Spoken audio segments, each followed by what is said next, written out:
Bonjour tout le monde et bienvenue dans cette nouvelle vidéo. Nouvelle vidéo review, la review de l'épisode 5 de la saison 2 de Doctor Who. L'épisode s'appelle The Story and the Engine, en français l'histoire et le moteur, et il est écrit par Inua et Lams. Bien évidemment, avant de commencer cette vidéo est une review, donc vous connaissez. Si c'est un peu brouillon, c'est normal, je tourne ça juste après avoir vu l'épisode. Et surtout, je vais spoiler, donc si vous n'avez pas vu l'épisode, allez le voir avant de regarder cette vidéo. Il est notamment disponible sur Disney+.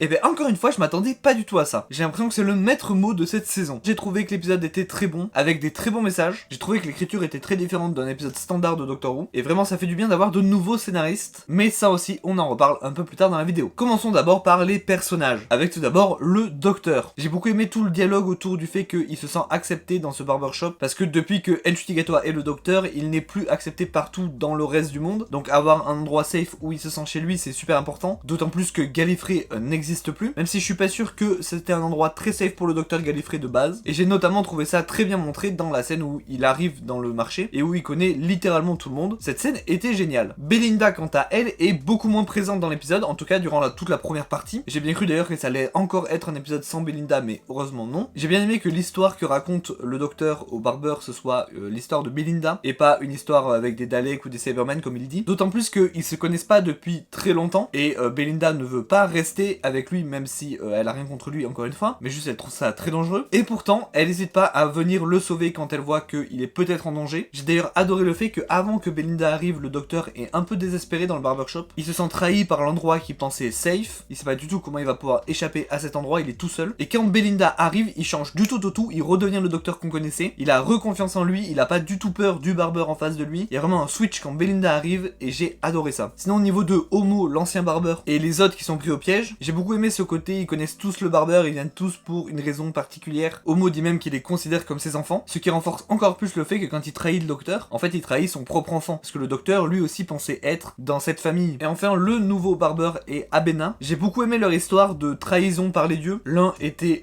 leur conteur et une fois que les dieux ont pu le remplacer par une sorte d'intelligence artificielle, bah ils l'ont complètement laissé tomber, alors que c'est lui qui a fait leur grandeur. Et l'autre est la fille d'un dieu qui l'a parié contre le Docteur et perdu. Donc déjà bonjour la trahison, et en plus le Docteur n'est jamais venu la chercher, alors qu'elle espérait que le Docteur pourrait venir la libérer. Donc elle a eu double trahison. D'ailleurs petite parenthèse, l'histoire entre Anansi, Abena et le Docteur semble s'être passée durant le Docteur fugitif. Alors déjà, trop cool de revoir Joe Martin ici. J'aime beaucoup le fait que RTD n'ait pas abandonné ce personnage. Ce Docteur est toujours autant mystérieux. D'ailleurs là, dans l'épisode, ça semble sous-entendre que le Docteur Ncuti-Gatwa se souvient de ce moment, puisqu'il se souvient du pari avec Anansi, et qu'il dit à Abena qu'il était le fugitif à ce moment-là. Donc c'est très étrange, puisque normalement, le Docteur se souvient pas de cette version du Docteur. Donc encore plus de mystère à ce propos, c'est génial. Les théoriciens vont pouvoir travailler dessus. Et j'aime aussi le fait que le fugitif Docteur dise un truc du genre mais cette histoire n'est pas finie, laissant sous-entendre que on va revoir le fugitif, j'imagine, que son histoire à elle n'est pas finie, mais je ne peux aussi m'empêcher de voir que fini en anglais c'est finish, et que peut-être c'est là un clin d'œil à Big Finish, qui font les audios Doctor Who dont j'ai 2 exemplaires ici, qui sont des histoires audio Doctor Who avec en général des acteurs et actrices de Doctor Who, mais qui ne sont pas canon avec la série. Je ne peux m'empêcher de voir ça comme un clin d'œil à Big Finish, du coup, de faire l'histoire de Anansi et le fugitif Docteur sur Big Finish, puisque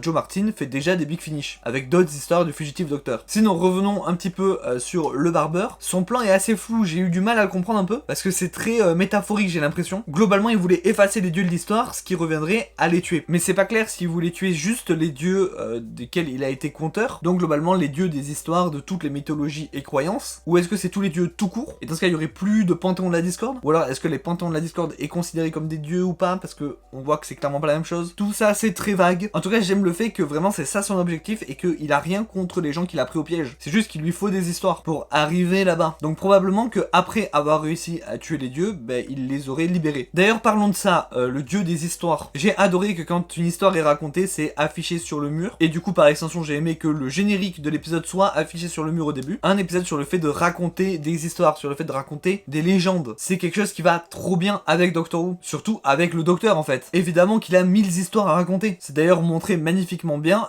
dans la scène finale où on voit tous les Docteurs et on voit plein de moments d'épisodes de Doctor Who et notamment certains des plus grands speeches du Docteur. En fait c'est peut-être mon seul regret avec l'épisode, c'est qu'on n'ait pas le speech de Ncuti-Gatwa. Ça aurait été le moment parfait je pense. J'espère qu'on l'aura quand même dans des futurs épisodes, futures saisons. Là il y avait une machine qui se nourrissait des speeches, des histoires. C'était le moment parfait. Et d'ailleurs c'est plus ou moins ce qu'il a fait en disant juste je vis, je meurs. Je crois que c'est ça, je sais plus exactement. Et en gros ce qui correspond du coup à décrire toute sa vie, ce qui fait planter la machine. En tout cas, un épisode sur les histoires et raconter des histoires était aussi une idée de génie de par le scénariste de l'épisode, Inouye Elams, qui est entre autres un poète. Du coup, bah oui, il sait raconter des histoires de manière poétique et j'ai trouvé que c'était super bien retranscrit dans l'épisode. Mais le deuxième message que j'ai beaucoup aimé dans l'épisode, c'est le pardon, la vengeance et le pardon. Le barbeur est pardonné, Abena pardonne au docteur, le docteur pardonne à Homo, tout le monde pardonne tout le monde à la fin. Parce que la vengeance n'entraînera que de la vengeance, la violence n'entraînera que la violence. Il faut mettre fin à ce cycle à un moment et commencer à pardonner. Et ça, c'est super bien dit par Belinda. Hurt people, hurt people. Donc blesser les gens, blesse des gens. Tout simplement, j'ai envie de dire. Alors, au niveau des fils rouges,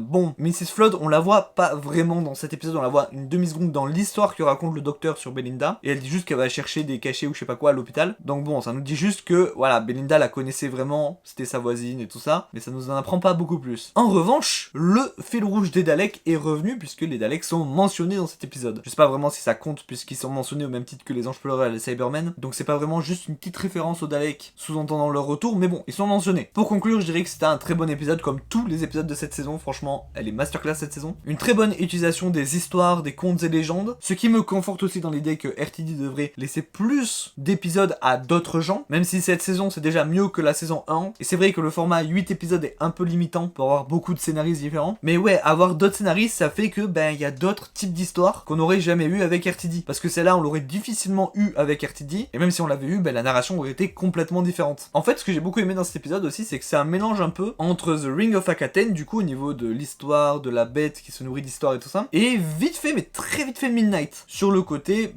tout le monde essaye de s'en sortir, et du coup, pour ça, ils n'hésitent pas à sacrifier le docteur, parce qu'ils comprennent pas dans quoi ils sont, et ils veulent juste rentrer chez eux. Et évidemment, du coup, tout le côté huis clos de l'épisode. J'ai adoré le fanservice au niveau du fugitif docteur et de tous les autres, en fait, docteurs. J'aime toujours ces petits moments où on voit les anciens docteurs, hein. Et j'ai adoré les messages d'acceptation et de pardon. Ça fait toujours plaisir, surtout actuellement. Ok, maintenant, on va parler du next time, donc le prochainement. Si vous voulez rien savoir du prochain épisode, partez maintenant de la vidéo. Donc, le prochain épisode s'appelle The Interstellar Song Contest. Donc, en français, je pense qu'on aura une traduction littérale, encore une fois, du type le concours de chant interstellaire ou un truc comme ça. On connaît pas grand chose de cet épisode. Je veux dire, je pense que là où on en a appris le plus, c'était dans ce next time justement. Étant donné que c'est l'épisode juste avant le final, je pense qu'on va avoir quelque chose dedans. Ne serait-ce qu'à la fin pour teaser le final. Sinon, j'attends l'épisode qui est du chant, puisque c'est un concours de chant. Et en plus, il me semble que cet épisode est diffusé le même jour que l'Eurovision. La finale de l'Eurovision, en tout cas, pas loin, il me semble. Eurovision dans laquelle l'annonceur de points du Royaume-Uni n'est nul autre que Ncuti Gatwa. De là à dire que l'Eurovision est dans le canon de Doctor Who, je n'irai pas jusqu'à là. Bref, c'est tout pour cette review. J'espère qu'elle vous a plu. N'hésitez pas à me dire en commentaire ce que vous avez pensé de l'épisode. Vous pouvez aussi liker, partager, vous abonner, ça m'aide beaucoup. Et moi je vous dis à la semaine prochaine pour la prochaine review. Salut!